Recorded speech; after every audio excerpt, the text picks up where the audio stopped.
Ito pala yung museum nila dito. No? So, makikita po natin dito, napakaganda yung gawa nila dati. Kung sa atin mayroon tayo ng ganito, pwede pala natin gawin. No? Pwede tayong gumawa ng ganyan. Tapos ito yung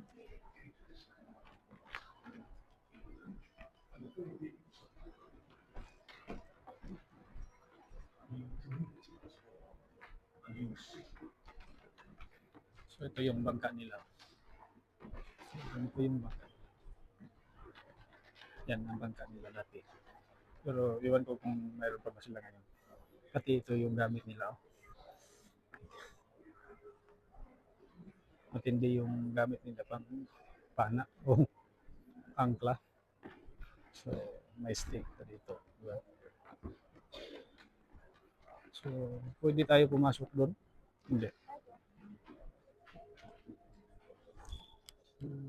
Ito pala yung bahay nila dati. No? Ganito lang. Gawa ng mga dahon.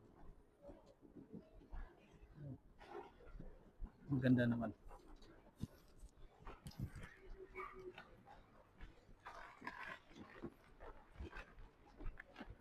So, ganyan lang po ang bahay natin ng mga taga rito. So, yun, kagaya sa atin. Yung mga katutubo natin. Ganyan din ang bahay. Kakaiba din sila dito. Kung sa atin, iba din dito. So ito po lahat ng mga, hindi ko alam kasi wala tayong matanong dito kung anong nandito. So Smith Gallery. So mga lahi siguro to nila. Hindi lang natin alam. So nandito pala yung mga nakasulat lahat. So ito yung banda ay, so ito pala 1850 to 57. So sila po lahat. Tapos dito banda 1820 to 40s. So ito din banda dito, iba din. No? Yan lahat. Kakaiba din sila. No? Iba-iba silang pinanggalingan. So ito, itong Smith Gallery. So iba din sila. So yan din sila. Galing din sa kanto. Yan. So ito yung history nila. Kung saan sila galing.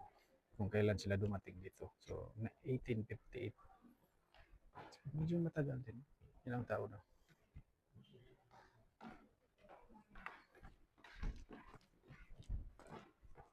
Mga luma na po mga ano nila. So ito na po yung sasakyan nila. No?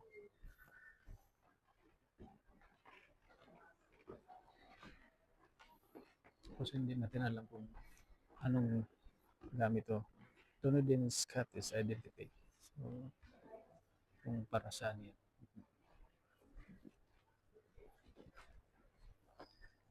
So ito yung mga memory ng mga dating panahon pa. At ito, Scottish, halata na yung ano niya, yung pangtugtog niya. At saka yung suot niya, ganyan kasi yung mga Scottish, di ba? Heritage high and low. So yun talaga. Nakikita ko naman po natin dito.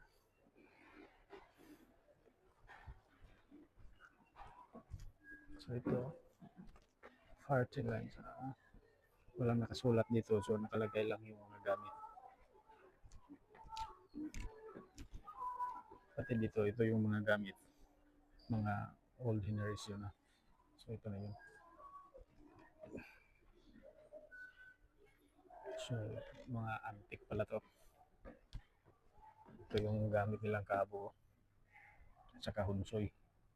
Kakaiba din dating panahon. No? At saka yung gun, rifle. At saka yung iron nila. At saka yung kitol o takore. Okay din, di ba? So nandito lahat. Yung nandyan, nandito siya. At tapos, ang haba ng sulat, kayo na lang magbasa. Wala na akong time. Dito, ito yung bahay nila. Kung paano ginawa. So, hindi po to concrete. Hindi. Mud lang siya o lupa. Lupa lang ang ginawa nila dati sa mga dating panahon. Tapos yung hindi na to, nakikita po natin kung paano ginawa to sa mga movie. Yan, nakikita po natin yan, yung mga pwede natin gamitin yung kuhot ng humay. So, dati wala pang hollow block, wala pang concrete. Yung ginagamit nila is mud lang. So, yan ang gawa ng mud, gawa ng putik. Di ba? Amazing, di ba? Tapos ito yung kung paano gawin. Tapos lagyan ng lupa. Ganyan ang resulta. Kakaiba yung mga kauna-unahang mga ninuno natin. So, dito na po yung mga suot nila. Kung lahat ng mga makikita po natin dito ng mga suot nila dating panahon yan. Ito yung kinasama. So, balak nilang magpagkasal dito yon. Huwag na daw magsuot yan kasi baka daw first eh. Kung ano yung sinasabi natin eh. Huwag kayong maniwala sa course. So, lahat dito may mga kakaibang history o mga iba-ibang pinagdaanan. Hindi natin alam. Huwag na natin tanongin. Mahaba. So, sa dating panahon, kung mayroon tayo hanggang ngayon sa Pilipinas, pero dito, kakaiba to. Ito yung mga sa unang panahon. Diba? Yan. Hindi ko po alam kung ano ang humahatak dyan. Kasi wala naman tayong nakikita kung ano ang humahatak. Wala naman silang nilagay.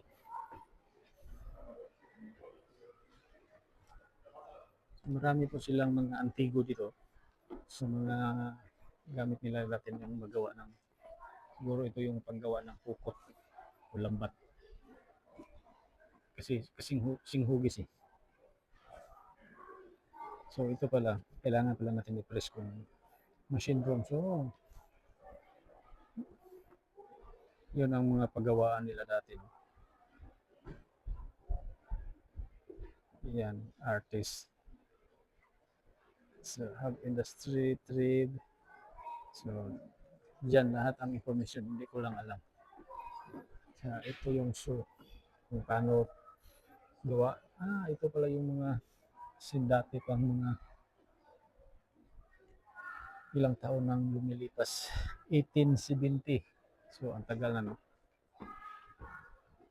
Yan. Yung building na to. Lumang-luma na yan. Hindi ko alam kung saan ba to. Politics and religions.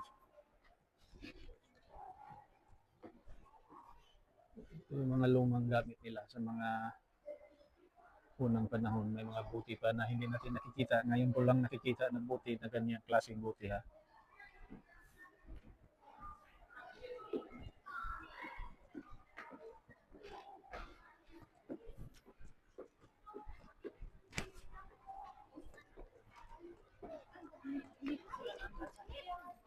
So ito yung pandigmaan. Ang laki ng holster. Ito yung sa kanyo nila. Please don't touch ang nakalagay.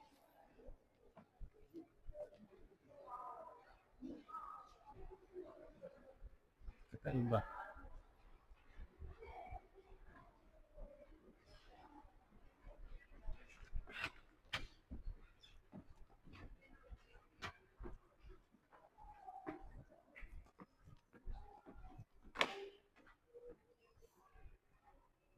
Yung barrel na lumang-luma na yan pero gumagana pa yan. So ito yung kalisa. May kalisa din pala sila pero maganda yung kalisa nila. Hindi kagaya sa atin, di ba? 4 na kabayo. So ito din yung kalisa nila dati.